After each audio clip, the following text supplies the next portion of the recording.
They might have thought. Ilona wasn't seeking Vlad's attention. She had no interest in climbing the social ladder. But when he addressed his audience, his gaze lingered on her. "Andrei and I are training to be knights," he said. "We've already fought Wallach's enemies at the border, and the next time they dare to set their worthless feet on our soil, we'll be there to stop them again. Isn't that right, Andrei?" He clapped a hand on Andrei's shoulder, and Andrei nodded. "I'm already a member of Sigismund's Order of the Dragon," Vlad said.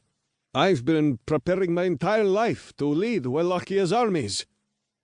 The boyar's daughters responded with appropriate nods and smiles. Vlad beamed, and Andrei blushed. "These are sharpened," Vlad said, brandishing his sword.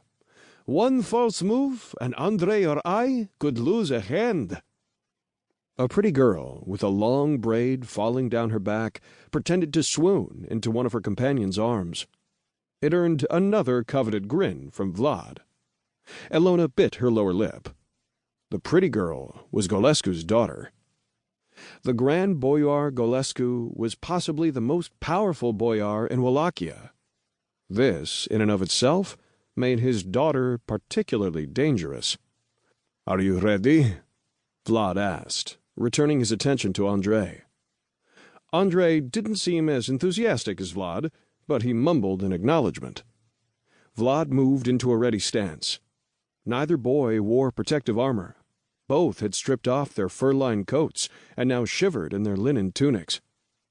This exhibition was foolish. An adult would put an immediate end to it, but all the adults were in the banquet hall.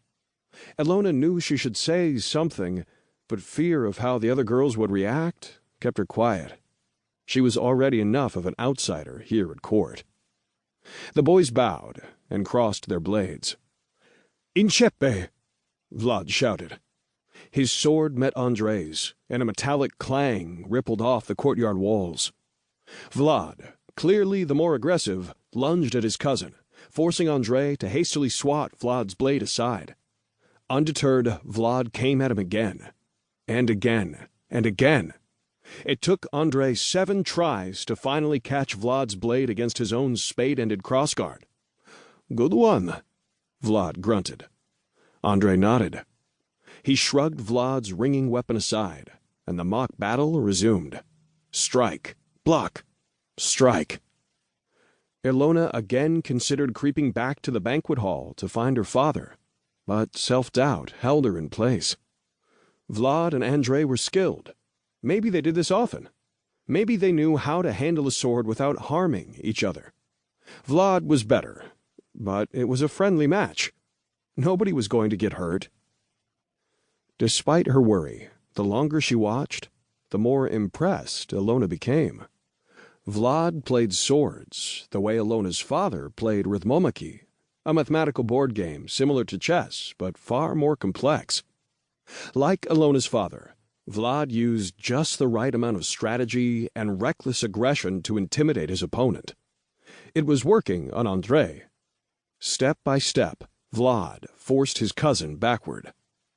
And then, Andrei surprised everyone. He struck Vlad's swooping blade with a heavy blow that nearly sent it flying. Vlad fought to maintain his grasp. One of the boyar's daughters cheered, and Vlad's jaw tightened. Ilona saw a change in Vlad's eyes. They grew darker. His swordplay became less restrained. Gisela clapped. "This is exciting! Who do you think will win?"